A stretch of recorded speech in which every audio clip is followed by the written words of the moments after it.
Magandang gabi, mga ka-amazing! Welcome back dito sa aking YouTube channel.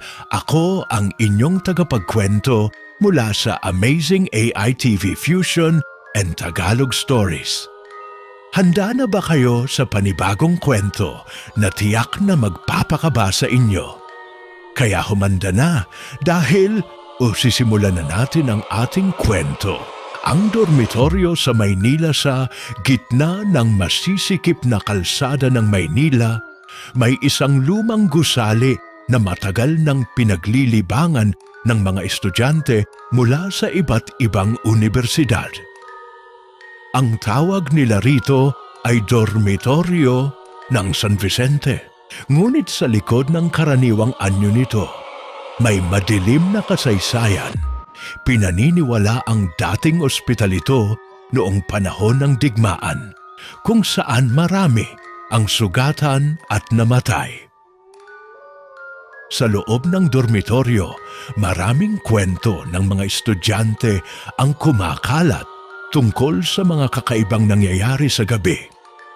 Isa na rito si Lito, isang kursong inhinyero sa isang universidad sa Maynila. Bagamat madalas siyang abala sa pag-aaral, hindi niya inasahan na ang magiging karanasan niya sa dorm ay magpapabago ng kanyang pananaw sa mundo. Isang gabi, habang abala si Lito sa kanyang pagsusulit sa kwarto, bigla siyang napukaw sa isang kakaibang tunog. Isang mahina ngunit matinding iyak ang narinig mula sa labas ng kanyang silid. Sa una, inisip niyang mula lamang ito sa kapitbahay. Pero nang palakasin ang iyak, unti-unting kumalat ang lamig sa kanyang katawan. Naglakad siya palabas ng kwarto, dahan-dahang pumunta sa banyo dahil doon siya huling nakarinig ng iyak. Nang matapos siyang maligo at nilabas niya ang ulo sa banyo, napansin niyang walang ibang tao sa hallway maliban sa isang lalaki. Ngunit hindi siya basta lalaki. Ang mukha nito ay kalahating nawawala, parang pinag-ukitan ng malalalim na sugat.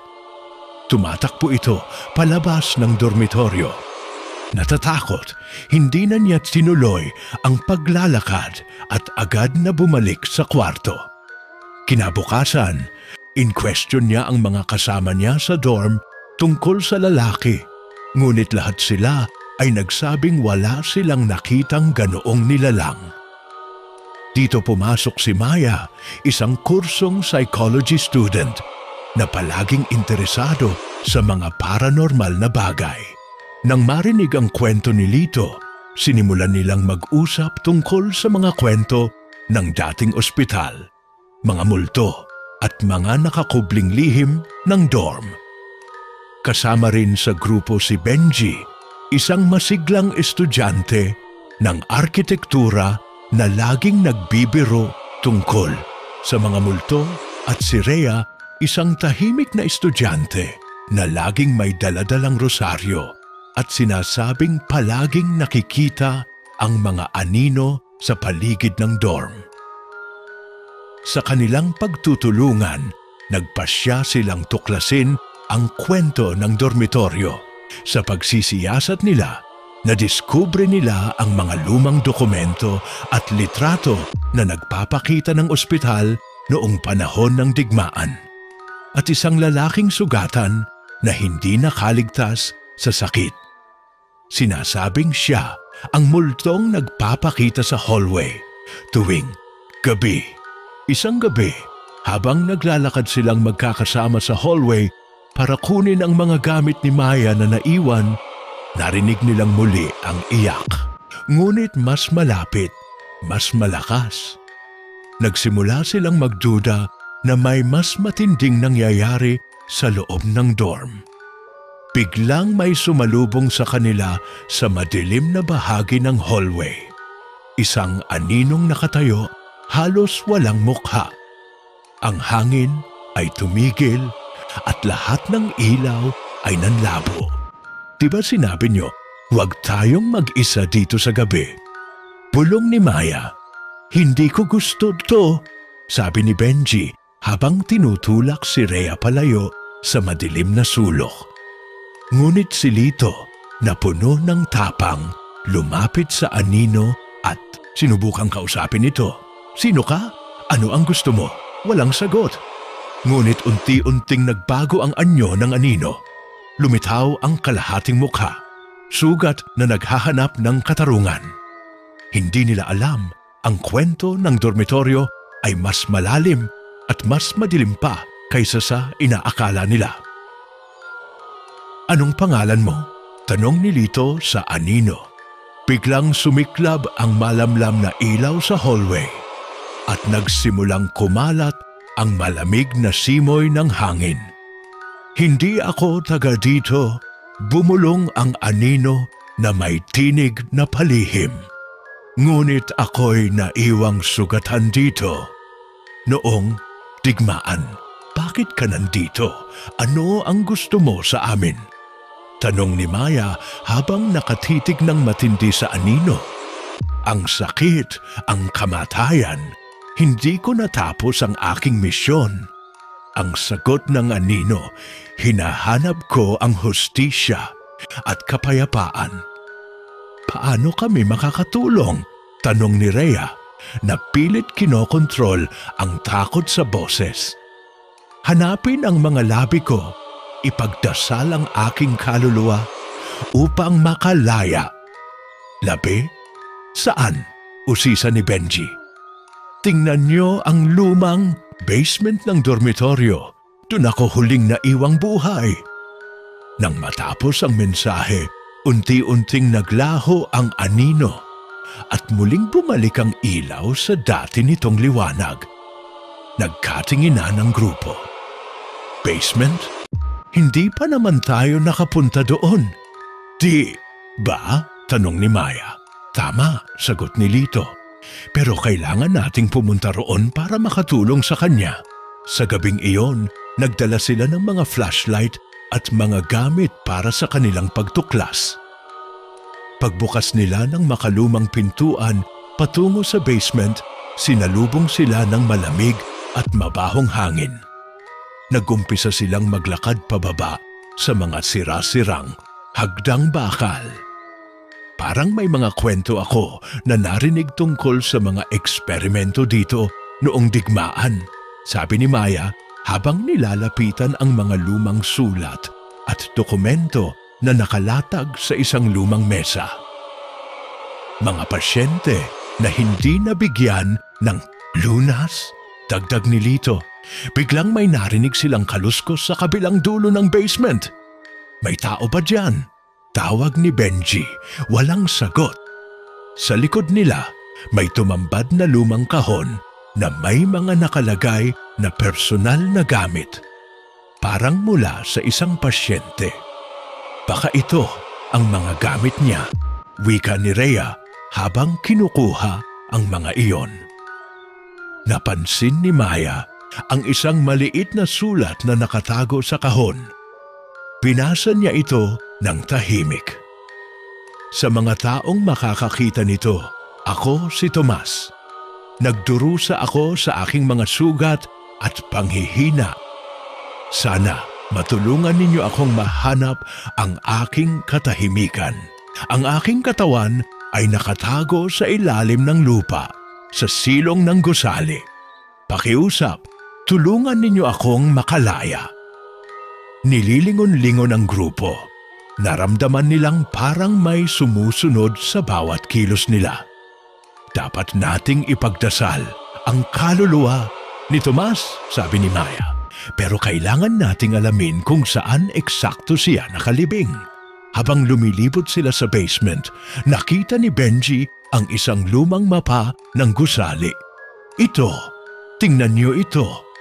May isang silid dito sa pinakailalim ng basement na hindi kasama sa mga palatandaan. Baka doon ang sagot, sabi ni Lito. Naglakad silang papunta sa nasabing silid. Sa pag-abot nila, napansin nilang may kalawang na bakod at isang matandang silya sa harap ng pinto. Pinagbuklod ni Maya ang pinto gamit ang pisi at pilit binuksan. Pagbukas, isang malamig na simoy ang sumalubong sa kanila. Sa loob, nakita nila ang isang maliit na kabaong na yari sa kahoy. Lumapit si Rhea na may hawak na rosaryo at sinimulang ipagdasal ang kaluluwa ni Tomas. Biglang may naramdaman silang biglaang pagyanig ng lupa at ang mga ilaw ay nagningas ng malabo. Nakita nilang unti-unting lumilitaw ang anino ni Tomas. Ngayon ay kumpleto ang mukha, ngunit puno ng kalungkutan. Salamat. Salamat sa inyo, bulong niya habang unti-unting naglaho. Nagkatinginan ang grupo, ngunit bago pa man sila makagalaw, narinig nila ang isang malakas na pagpatak ng tubig mula sa sulok ng silid. Isang itim na anino ang dumampi sa kanila, mas malaki at mas malupit kaysa kay Tomas. Hindi pa tapos ang aming kwento dito, ang sabi nito bago naglaho. Tumigil ang mga puso ng grupo sa takot. Anong ibig sabihin nito? Bulong ni Maya. Dahil nakalaya si Tomas, may mas matinding puwersa pa palang nagtatago sa dorm. Tugon ni Lito. Hindi ito matatapos dito, sabi ni Benji na nanginginig. Dapat nating alamin kung sino o ano ang sumunod kay Tomas, pagtatapos ni Maya. Hindi na makagalaw ang grupo sa takot ng muling sumulpot ang itim na anino sa harap nila. Malapad ito, halos umaabot sa kisame, at ang anyo ay parang halo ng tao at anino. Walang mukha, puro dilim ang bumabalot. Hindi kayo dapat nandito. Malakas na bulong nito na para bang umalingaw-ngaw sa buong basement. Anong ibig mong sabihin? Sino ka? Tanong ni Maya, pilit kinokontrol ang kanyang tinig. Ako ang bantay ng lihim na lugar na ito. Ang mga kaluluwa na tulad ni Tomas ay nagtatangkang makatakas, ngunit ako ang sagabal. Lihim? Anong lihim na ito? Sabi ni Lito. Dito noong digmaan, hindi lang sugatan ang nilapatan ng pansamantalang ospital. May mga eksperimento na itinatago ang mga tao. Ang mga di nakaligtas ay nag-iwan ng kanilang kaluluwa dito. Ako ang nagbabantay upang hindi sila makawala at maghasik ng lagim sa mundo ng mga buhay. Hindi kami takot! Sigaw ni Benji. Kung kailangan, hahanap kami ng paraan para matigil ka. Ngunit ngumiti lamang ang anino, tila nagagalak sa kanilang tapang. Subukan niyo kung kaya niyo. Ngunit bawat hakbang ninyo ay lalong maglalapit sa panganib. Biglang nagdilim ang lahat ng ilaw at bumalot ang basement sa lubhang mabigat na dilim. Nagkalat silang naglakad ng walang direksyon, naguguluhan sa dilim. Dito tayo naipit, sabi ni Rhea habang hawak ang rosaryo. May mga tinig pa kayo naririnig? Tanong ni Maya. Oo, parang mga bulong ng mga kaluluwa, sagot ni Lito.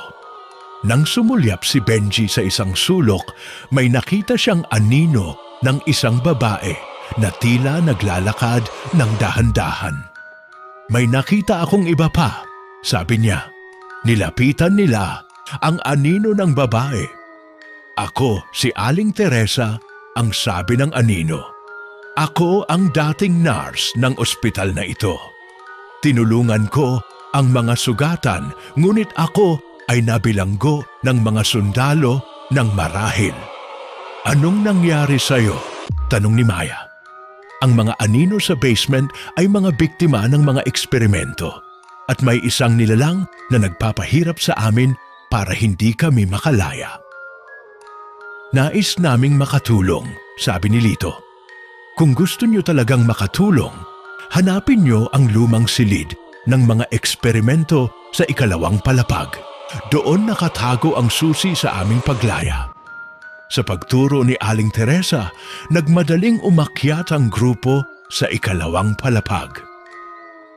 Doon, natagpuan nila ang isang pinto na may kalawang at mga gasgas ng kuko sa paligid. Pinilit nilang buksan ang pinto at napasigaw nang makita ang isang lumang laboratorio na puno ng mga kagamitang medikal, mga lumang litrato at mga tala tungkol sa mga eksperimento. May mga pangalan na nakasulat sa dingding at isa dito ang pangalan ni Tomas. Nang binasa ni Maya ang mga tala, nalaman nila ang tunay na kalagayan ng ospital noon. Mga inosenteng pasyente ang ginamit bilang mga subject ng eksperimento na nilikha upang gawing mga sundalo ngunit nawala ng kontrol. Dahil dito, nagalit ang kaluluwa ni Tomas at ng iba, pangbiktima sabi ni Maya. At ang bantay na anino ay naglalakad para pigilan ang mga kaluluwa na makalabas. Habang pinag-aaralan nila ang mga tala, biglang bumukas ang isang drawer at may lumabas na maliit na kahon na puno ng mga lumang litrato at sulat. Ang mga ito ang susi, sabi ni Lito. Sa isang sulat, may nabanggit tungkol sa isang ritual na pwedeng gawin upang mapatahimik ang mga kaluluwa. Pero delikado, babala ni Maya. Walang ibang paraan, sabi ni Rhea. Nagpasya silang gawin ang ritual sa susunod na gabi gamit ang mga gamit na nakuha nila sa laboratorio. Habang naghahanda, napansin ni Benji na parang may sinusubaybayan sila. Parang may nakatingin sa atin, sabi niya. Dahil sa bantay na anino, sabi ni Maya. Hindi nila alam, sa likod ng pader may mga matang nakamasid sa bawat galaw nila. Kinabukasan, nagtipon-tipon ang grupo sa lumang silid sa ikalawang palapag para simulan ang ritual. Hawak-hawak nila ang mga lumang sulat at litrato habang inilalatag ang mga kandila sa paligid.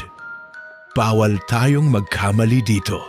Seryoso ang boses ni Maya habang iniikot ang isang kahon ng mga lumang gamit. Handa na kami, sagot ni Lito. Sinimulan ni Rhea ang dasal habang tinutulungan ni Benji sindihan ang mga kandila.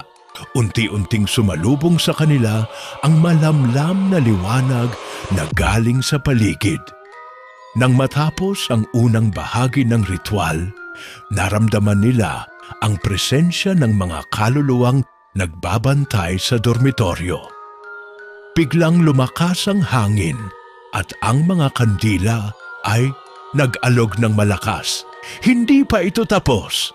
Sigaw ni Maya. Lumabas mula sa mga anino ang mga kaluluwa ng mga pasyente. Kabilang si Tomas at si Aling Teresa, nangingilid ang mga mata, naghahanap ng katarungan. Tulungan niyo kami! Bulong nila sa grupo. Tumayo ang itim na anino at nilapitan sila. Ang kanyang tinig ay sumabog sa buong silid. Huwag ninyong sirain ang aking tungkulin. Kung gagalawin ninyo ang kapayapaan dito, mas malalalim ang lagim na tatama sa inyo. Ngunit, nanindigan ang grupo, hindi kami tatakot. Karapatan nila ang makalaya, sagot ni Lito. Nagtagpo ang dalawang puwersa. Ang grupo ng mga estudyante laban sa makapangyarihang anino. Sa gitna ng ritual, nagsimula silang magdasal. Nang sabay-sabay, unti-unting humupa ang anino at naglaho. Ngunit bago ito tuluyang nawala, may tinig itong binitawan. Hindi ito ang huli ninyong maririnig tungkol sa akin. Nang matapos ang ritual, tahimik na bumalik ang kapayapaan sa dormitoryo. Ngunit may mga matang na natiling nakamasid sa madilim na sulok. Nagising si Lito sa katamtamang dilim ng kanyang kwarto.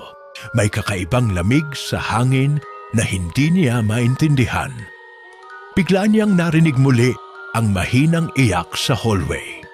Hindi siya natakot agad, pero ramdam niya na may kakaiba. Lumabas siya ng kanyang kwarto nang dahan-dahan, hawak ang flashlight mula sa kanyang telepono. Sa kabila ng katahimikan, narinig niya ang paglakad ng mga paa. Mabagal at pilit na tinatahak ang lumang sahig ng dormitoryo. Lito, tulungan mo kami, ang mahinang boses ng babae, si Aling Teresa, na bumalot sa buong hallway. Sumunod siya sa tinig at napadpad sa isang sulok sa ikatlong palapag. Sa isang silid na matagal nang hindi ginagamit, nakita niya ang pinto ng silid na bahagyang nakabukas. May malambot na liwanag na sumisingaw mula rito. Pumasok siya sa silid. Sa loob, may mga lumang gamit medikal at mga larawan ng mga pasyente. Sa gitna ng silid ay isang lumang kahon, puno ng mga medikal na tala at isang maliit na kahon ng kahoy. Kinuha ni Lito ang kahon at binuksan. May sulat dito na nagsasabing may isang kwaderno, ang kwaderno ng mga kaluluwa, na naglalaman ng mga pangalang hindi pa nakikita sa mga talaan. Sabi ng sulat, ang mga taong ito ang mga nawawalang biktima ng eksperimento. Napaisip si Lito kung saan kaya matatagpuan ang kwaderno. Napag-isip-isip niyang kailangan niyang kunin ito para tuluyang mapatahimik ang mga kaluluwa.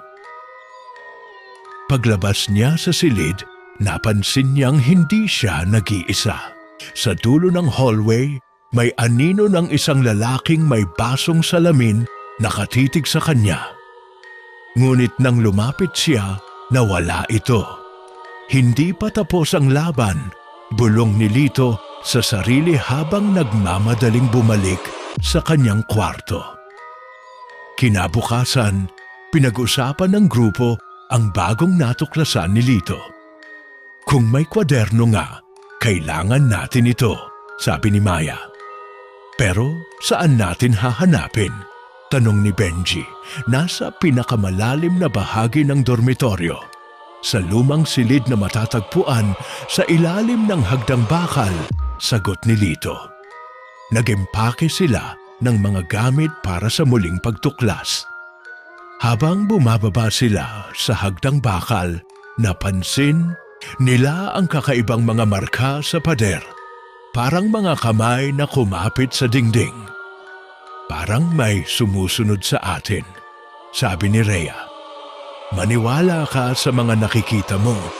Hindi lahat ay totoo dito, sagot ni Maya. Sa wakas, natagpuan nila ang silid na may nakasulat na Arkibyo sa lumang plaka. Pinuksan nila ito ng dahan-dahan. Sa loob, may mga lumang kahon na puno ng dokumento, litrato, at mga bagay na patunay ng madilim na nakaraan ng ospital. Nakita nila ang isang nakasilid na kahon ng kahoy at dito natagpuan nila ang kwaderno ng mga kaluluwa. Sa pagbukas nila nito, tumambad sa kanila ang mga pangalan at mga kwento ng mga nawawalang biktima. Habang binabasa nila ang mga kwento, naramdaman nilang parang may isang malamig na hangin ang dumaan. Biglang pumutok ang mga ilaw at ang mga pader ay nagsimulang manginig. Dito nagsisimula ang tunay na panganib, sabi ni Maya. Habang hawak-hawak ni Lito ang kwaderno ng mga kaluluwa, biglang bumagsak ang isang lumang upuan mula sa sulok ng silid. Napalingon sila, ngunit walang tao ang nakita. Dahil naiinis ang bantay, wika ni Maya, Dapat nating tapusin ang ritual para mapatahimik sila. Tinulungan ng grupo si Rhea na ihanda ang mga kandila, Santo Rosario at mga lumang gamit na nakuha nila mula sa lumang ospital.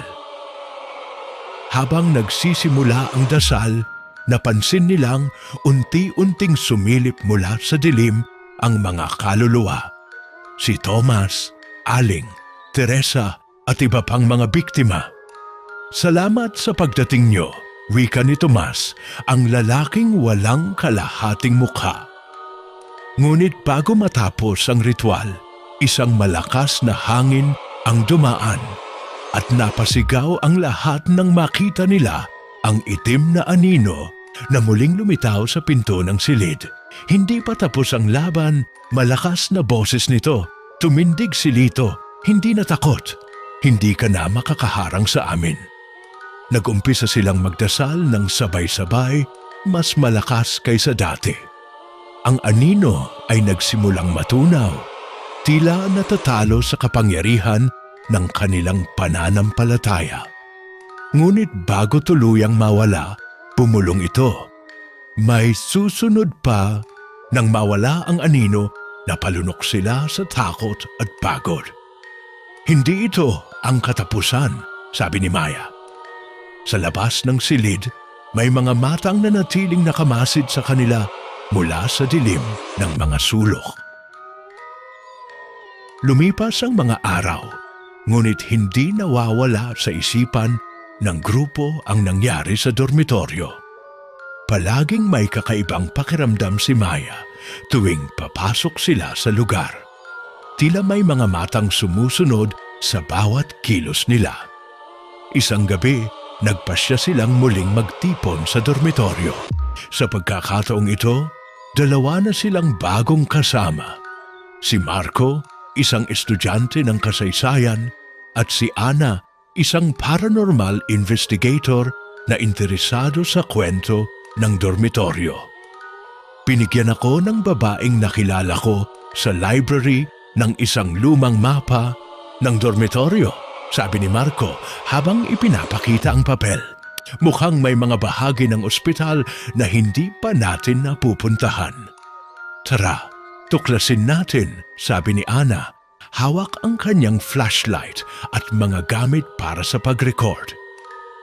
Habang sumusunod sa mapa, napadpad sila sa isang lihim na hagdang patungo sa ilalim ng dormitoryo, isang bahagi na tila nakakalimutan na ng panahon.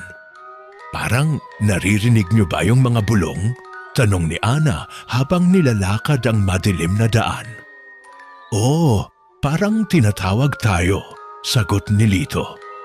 Sa dulo ng hagdan, may isang pinto na may mga ukit ng mga simbolong hindi maintindihan. Ang sinasabing pinakamadilim na bahagi ng ospital, sabi ni Marco. Binuksan nila ang pinto at pumasok sa isang malawak na silid na puno ng lumang kagamitan, mga balibaling kama at isang malaking altar sa gitna. Sa altar may isang malaking kahon na may nakasulat na Huling Lagda. Bumukas si Ana ng kanyang recorder at sinabi, "Mga ka-amazing, ano kaya ang laman ng kahon na ito?" Dahan-dahan nilang binuksan ang kahon. Sa loob, may isang lumang libro na mukhang mas matanda pa kaysa sa kwaderno ng mga kaluluwa. May mga larawan at mga sulat na tila mga huling testamento ng mga pasyente. Habang binabasa nila, narinig nila ang isang malakas na yabag mula sa labas ng silid. "May tao ba roon?" tanong ni Maya habang humawak ng isang lumang bakal na bakal. "Parang may sumasabay sa atin," wika ni Ana. Biglang sumulpot ang isang anino mula sa madilim na sulok ng silid. Isang babaeng may mahabang puting damit. Mukha nito ay natatakpan ng dugo. "Bakit ninyo ginising ang aking pagkapanatag?" Ang boses nito'y puno ng galit at dalamhati. Nakatitig ang grupo sa babaeng anino. Ang kanyang puting damit ay tila humahaplos sa hangin habang ang mga matang puno ng lungkot ay tumitig ng malalim. Ako si Clara, malungkot niyang sinabi, isang nurse na tumulong sa mga sugatan noon sa ospital. Ngunit ako'y pinagbintangan at pinatay dito. At ngayon, ako'y nakakulong sa pagitan ng buhay at kamatayan. Patawarin mo kami kung ginising namin ang iyong kapayapaan. Wika ni Maya, pilit na kumalma. Hindi ito simpleng kapayapaan, sagot ni Clara. May mga bagay na kailangang ayusin. May mga kwento na kailangang matapos. Lumapit si Marco at hinawakan ang lumang libro sa kahon. Sinasabi dito na may mga lihim na hindi nabunyag noon. May mga pangyayari na sinikretong itinago ng mga sundalo. Paano natin matutulungan ang mga kaluluwa dito? Tanong ni Ana. Kailangan natin kumpletuhin ang kwento ng ospital. Hanapin ang mga huling dokumento at tapusin ang ritual ng paglaya. Biglang tumunog ang isang lumang kampana mula sa malayo. Ang tunog nito'y malungkot at matinis. Tila nagbabadya ng mas malalalim pang pangyayari. Huwag nating hayaang magtagumpay ang kadiliman, sigaw ni Lito. Nagpasya ang grupo na maghati-hati upang mas mabilis mahanap ang mga dokumento sa malawak na dormitoryo. Habang nag-iisa si Maya sa isang lumang silid, napansin niyang may isang larawan ng isang bata na nakakabit sa pader. May pangalan itong Miguel. Nang hawakan niya ito, biglang bumaba ang temperatura sa paligid. Narinig niya ang malamyos na tinig ng isang batang lalaki, "Tulungan mo akong makalaya." Nang marinig ni Maya ang malamyos na tinig ni Miguel, lumamig ang kanyang katawan at muntik nang huminto ang kanyang puso. Pinilit niyang huminga ng malalim para mapanatili ang kanyang kalmado. Nilapitan niya ang larawan. Ang maliit na mukha ng batang iyon ay tila buhay na buhay, punong-puno ng lungkot at pag-asa. "Anong nangyari sa iyo, Miguel?" Bulong niya habang hawak ang larawan. "Hindi ko natapos ang aking kwento. Tinanggal ako sa talaan ng mga pasyente, itinago ang aking pangalan." Anang boses na tila isang ulap na dahan-dahang lumulutang sa paligid ni Maya. Napawi ang lamig sa paligid nang marinig ni Maya ang mga salita. Napag-isip-isip niyang kailangang hanapin ang kwento ni Miguel upang matapos ang ritual ng paglaya. Lumabas siya ng silid at naglakad patungo sa malawak na library ng lumang ospital, kung saan matatagpuan ang mga talaan ng mga pasyente. Sa gitna ng maalikabok na mga aklat at dokumento, dahan-dahan niyang hinanap ang pangalan ni Miguel.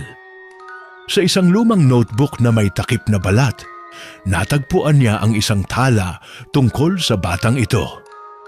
Nakasaad dito na si Miguel ay isang inosenteng bata na nasawi dahil sa isang eksperimento na isinagawa noong panahon ng digmaan.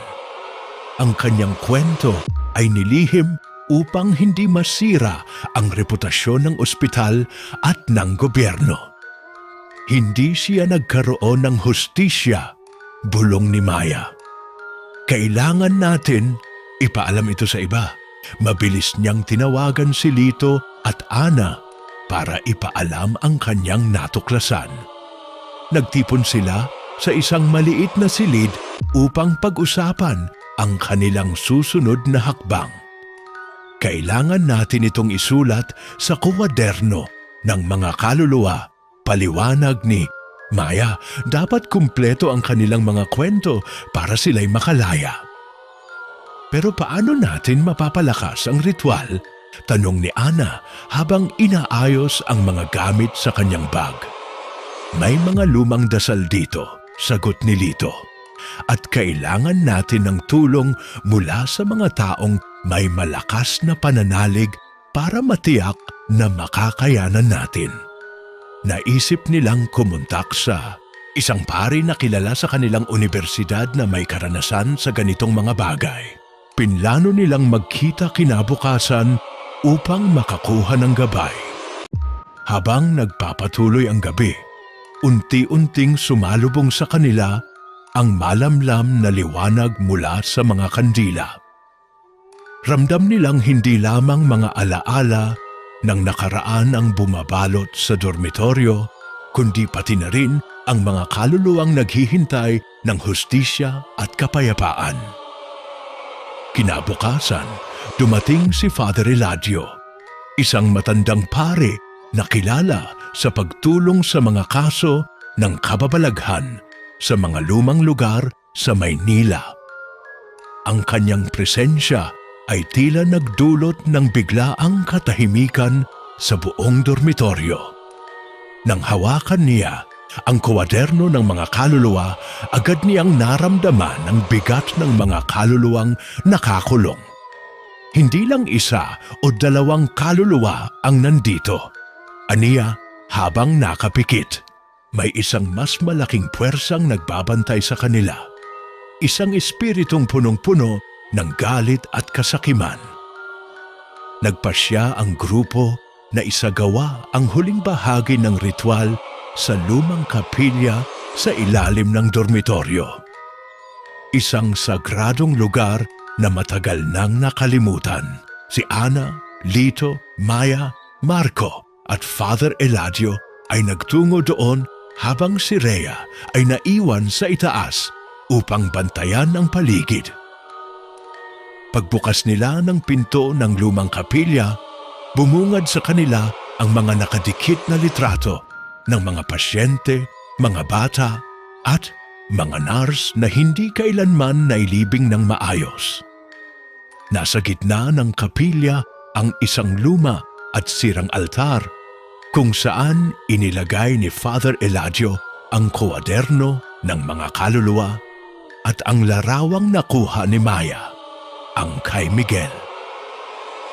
Simulan na natin. Utos ng pare, nagsindi sila ng 7 kandila sa paligid ng altar. Habang binabasa ni Father Eladio ang panalangin ng paglaya, nagsimulang gumalaw ang hangin sa loob ng silid. Isa-isa, nagsimulang lumitaw ang mga kaluluwa. Si Clara ang nurse, si Thomas na walang kalahating mukha, si Miguel at iba pang mga nawawalang biktima. Ngunit habang nagdarasal sila, biglang yumanig ang buong lugar. Mula sa dilim ng kisame ay lumitaw ang isang nilalang na nakasuot ng madilim na lumang uniforme ng militar. May mga kalawangin itong tanikala sa kamay at leeg. Ang mga mata nito'y tila nagliliyab sa galit. Ako, si General Villapando. Ako, ang nagbantay sa kanilang katahimikan. Hindi niyo sila mailalabas ng basta-basta. Ang kanyang sigaw ay nagpatigil sa lahat. Tumindig si Lito at humarap sa anino ng general. Tupos na ang panahon mo. Hindi ka na makakapigil. Ang ginawa mo sa kanila ay hindi na mananatiling lihim. Hindi niyo alam ang kapalit ng katotohanan. Sigaw ng general habang unti-unting lumalapit. Biglang sumigaw si Miguel. Ayoko na! Ayoko na sa dilim! Sabay hawak sa kamay ni Maya. Ang iba pang kaluluwa ay sumunod. Sabay-sabay nilang hinarap ang anino ng general. Ang kapangyarihan ng kanilang pagsasama-sama, ng kanilang galit at panalangin ay nagsanib. Sa ngalan ng Diyos at ng liwanag, palayain ang mga kaluluwang ito. Sigaw ni Father Eladio habang ibinuhos ang banal na tubig sa kwaderno ng mga kaluluwa. Isang malakas na liwanag ang pumutok mula sa altar. Ang general ay napasigaw at tila natunaw sa liwanag. Isa-isa ring naglaho ang mga kaluluwa, ngunit sa pagkakataong ito, may ngiti na sa kanilang mga mukha.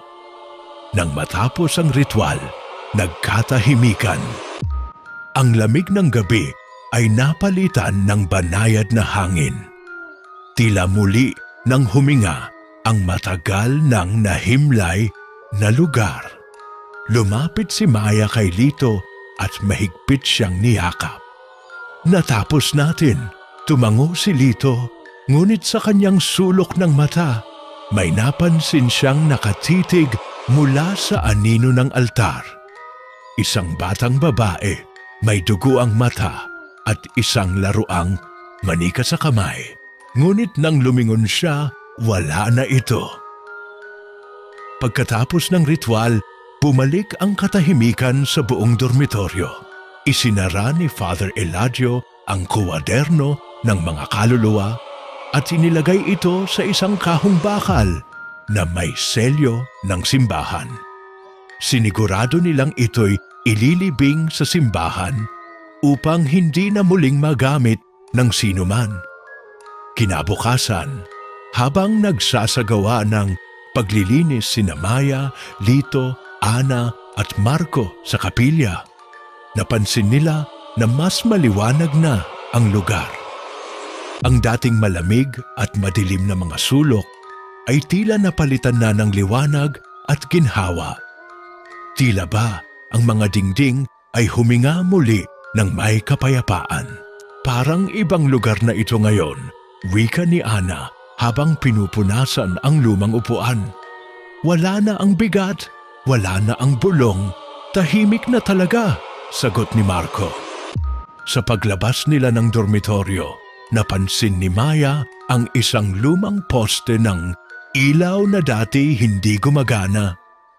Ngayon, ito'y kumikislap at sa ilalim nito'y may nakaupong batang lalaki, si Miguel. Ngunit sa pagkakataong ito, malinaw na ang kanyang anyo at may ngiti sa kanyang mukha. Tumango siya kay Maya, saka dahan-dahang naglaho sa liwanag ng araw. Ilang araw ang lumipas, ipinasara ang lumang dormitoryo ng universidad. Ginawa ng documentary ni Ana at Marco ang buong karanasan, habang si Lito naman ay nagbalik sa pag-aaral at nagsimulang sumulat ng libro tungkol sa mga lihim ng lumang Maynila.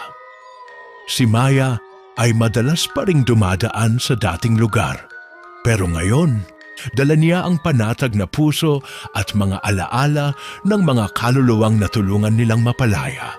Isang gabi, habang nakaupo si Maya sa silid niya at nakikinig sa ulan, may kumatok sa kanyang pinto. Pagbukas niya, isang sulat ang nasa sahig.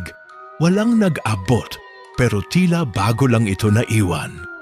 Pinasa niya ito. Maraming salamat sa inyo. Sa wakas, kami nakauwi na. Klara na paluha si Maya habang hawak ang sulat. Tiningnan niya ang bintana at sa dilim may liwanag sa itaas ng dormitoryo. Tila paalam ng mga kaluluwang matagal nang naghihintay ng kalayaan. Diyan na nagtatapos ang ating kwento, mga ka-amazing. Maraming salamat sa pagsama at pakikinig sa isa na namang nakakakilabot at nakakapanindig balahibong kwento ng kababalaghan dito sa Amazing AI TV, Fusion, and Tagalog Stories. Huwag niyo pong kalimutang i-like, i-share, mag-comment, at syempre, mag-subscribe sa ating YouTube channel para sa mas marami pang kwento ng katatakutan na tiyak niyong aabangan. Hanggang sa susunod nating kakatakutan, mga ka-amazing, paalam!